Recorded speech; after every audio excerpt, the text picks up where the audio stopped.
Hey everybody, I'm Dave with Growing the Home Garden. Today it is a very cold and wintry day, one of several that we've had in a row, and I'll even show you some pictures of it at the end of this video so you can kind of look at see what we've got here in this Tennessee snowfall that we have. But I thought it'd be a good time to go through and talk about what seeds I'm going to be growing this year. I got a seed order in just before the snows came from two different seed companies. And I wanted to share those with you just so you could see what I'm planning on doing. And I'll talk a little bit about why I'm going to do those. I'm also going to show you a quick update of the hosta seedlings that I've got going. I did a video on them and a couple weeks later just to show you what that is. And also one other thing, I've got some jalapeno seeds that I started that I saved from 2013 and you can see how they are germinating. So we'll go through and we'll do all that kind of stuff all in this video. But let's start with the seeds and let me show you what I've got. First seeds I got from Baker Creek. I've ordered from Baker Creek for a long time. In fact, when I was doing a home-based nursery business where I was going to farmers market and selling plants, I was using a lot of their heirloom seeds because you can't get heirloom seeds anywhere. It's a great idea for a home-based business if you ever want to do that, is just propagate and grow heirloom plants, sell them locally because you're going to get hybrids at the stores and things like that. You won't find these unique varieties. But anyway, I love Baker seeds for that reason. And just show you some of the seeds that I've got here. Got some Cantori beans. They are just a bush bean type, 4 to 5 inch straight green pods. Looking forward to growing some beans on that. This one here, I have never actually grown loofah gourds. You can make sponges from them for cleaning, for bathing, stuff like that. I thought it'd just be fun to do, probably put up a trellis of some kind for that. These looked really good. Tomatoes, brown sugar. Of course, anything that you assume has brown sugar is going to be a nice sweet tomato plant. This particular one, they say it's 5 ounces. So it's not a giant tomato. It's a good sized tomato. Probably use it for slicing, maybe use it in salads and stuff like that. Just a combination thing. You could probably cook with it too, break it down into a nice sauce. That'd be good. I've got to have some sort. Now this is one I grow every year. And I just needed more seeds because a lot of my seeds are getting older and I just needed to update them. Cinnamon basil. It's one of my favorite basil plants. They're beautiful. The stalks have got some purple stems to them, and the smell, the fragrance on these things is great. I've noticed when I plant basil of any kind near tomato plants and pepper plants that it prevents hornworms from coming over.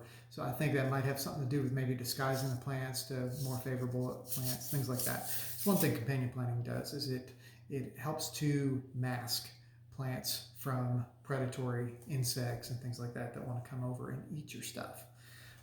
This is also a really good tomato. I haven't grown this one before, but I thought I'd give it a try.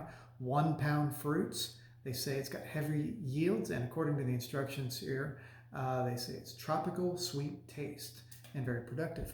So we'll find out with Dr. Sam Weish on his yellow tomato.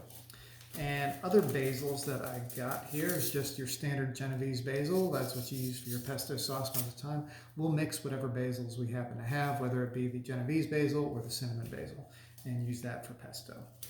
And for more flowers this time, Cosmos. Cosmos is such an easy to grow plant to put in the garden. The butterflies flock to it. It's just a great spot of color in your garden. So definitely recommend doing some Cosmos. And I'm a huge fan of salvias. Salvia nemorosa is one that I've grown a lot of. That's more of a caradonna. It's a variation of like a May night salvia. So, but in this case here, I found one that's Sirius Blue. I'm guessing that's probably a takeoff from some Harry Potter name there, you know, Sirius Black.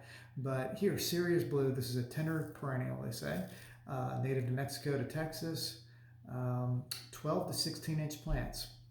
Salvia is great for attracting bees and pollinators and things like that. So good for interplanting in your vegetable gardens, around your gardens, or if you just want a spot of color somewhere, that's a good one to have.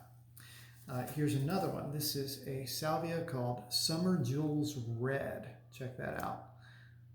All right, they say it attracts droves of butterflies and hummingbirds, and you know, who doesn't like butterflies and hummingbirds?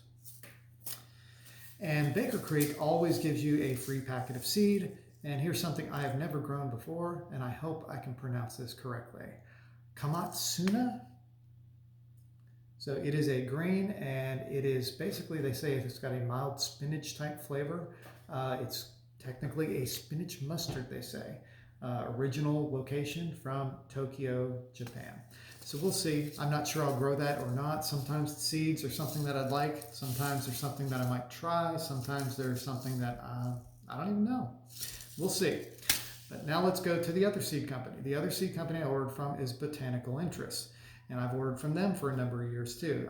Actually, I do have an affiliate link in the comments, or not in the comments, in the description if you would like to purchase some from them as well. So let me show you what this is. First, I ordered more tomato seeds, and they came in a little bit of a package here like this. This is a kit with some heirloom tomato seeds. I'll show you what's in there. We'll undo it. I haven't even opened this yet. But in this box, we've got beefsteak, organic beefsteak tomatoes, black creme tomatoes, brandywine tomatoes, Cherokee purple tomatoes, cherry, red and yellow pear tomatoes, and golden jubilee, and Roma San Marzano. This whole box was like $17 for all those tomatoes. So I thought that was a really good idea to do it in that manner. And what's cool about Botanical Interests and their seed packets is they have a ton of great information on them.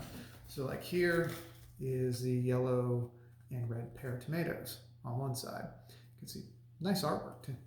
And then on the back, they've got a ton of planting information there, recommendations on how to grow it, when to plant it, and stuff like that.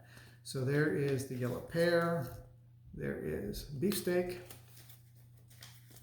black creme. I love black creme. They are very good, nice and sweet.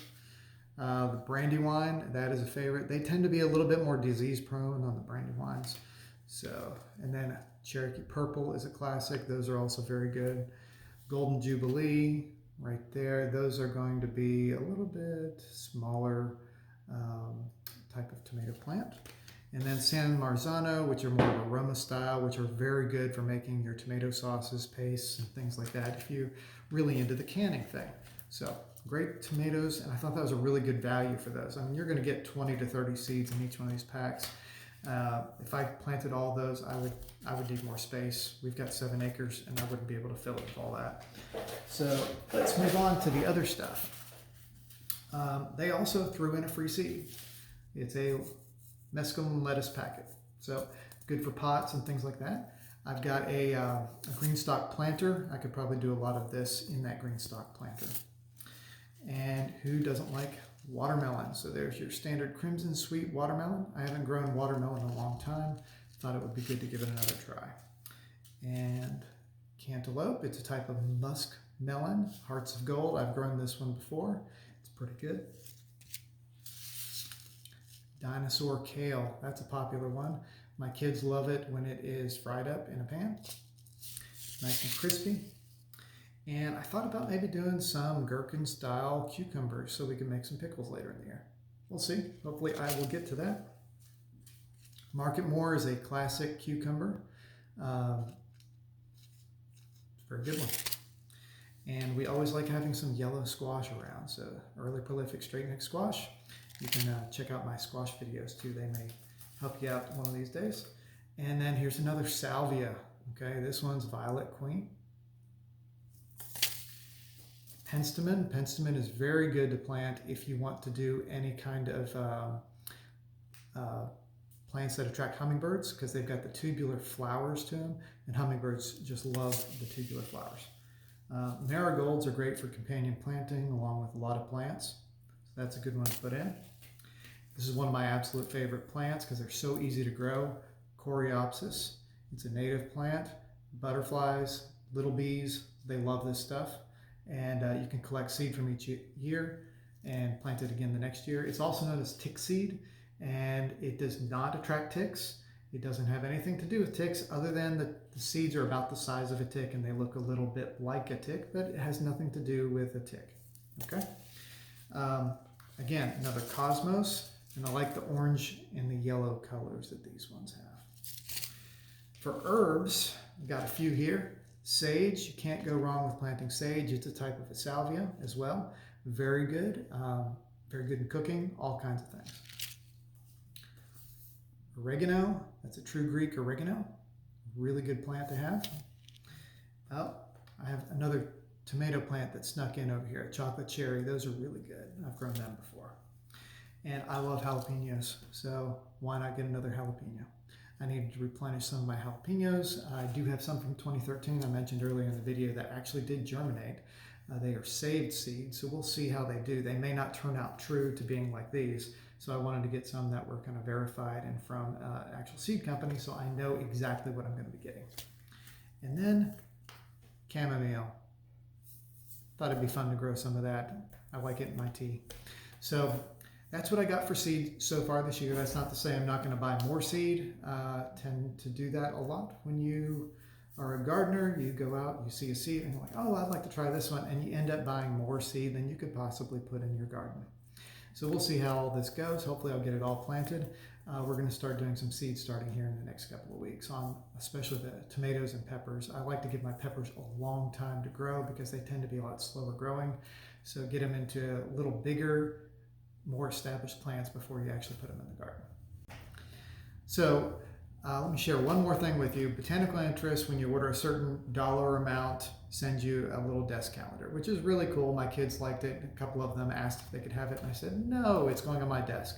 So anyway, that's pretty neat. Okay, so here are some updates. Here are the hosta plants. Looks like they're doing good. I've had a couple that faded away and did not make it. As you can see there, something's happening with that. I let it dry out a little bit too much, and then they started to have trouble. Here in the windowsill, we've got my 2013 jalapenos there. It looks like I've got about 6 or 7 plants that are starting to come up in the little plastic greenhouses that we do. And I just do them just like that. Keeps them nice and humid on the interior so I don't have to water them all that often. But they actually did germinate pretty well. Over here in this corner are some echinacea plants, and they've done really good too. Check that out. They are a cross that I did between a regular echinacea plant and a one called sombrero. And it's probably just going to turn out exactly like the original Echinacea purpurea, but it was worth trying and just to kind of experiment a little bit with some hybridization. So we'll see if those amount to anything. And I got a few other seed things that they were all old seed and nothing has germinated at all in those. So I hope this video was fun and interesting for you to kind of see what I'm going to be planting this year, or what I'm wanting to get to planting this year. I may not get to it all. Sometimes that happens where you have the best of intentions to move forward and plant all this stuff, and then time just eludes you. I fully recognize that could happen. I tend to be a gardener who buys more seeds than I probably could use, and I think you're probably right there with me.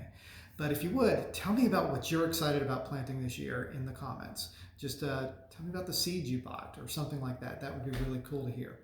The next video, or one of the next few videos that I want to put together, is about my seed starting, particularly with the setup.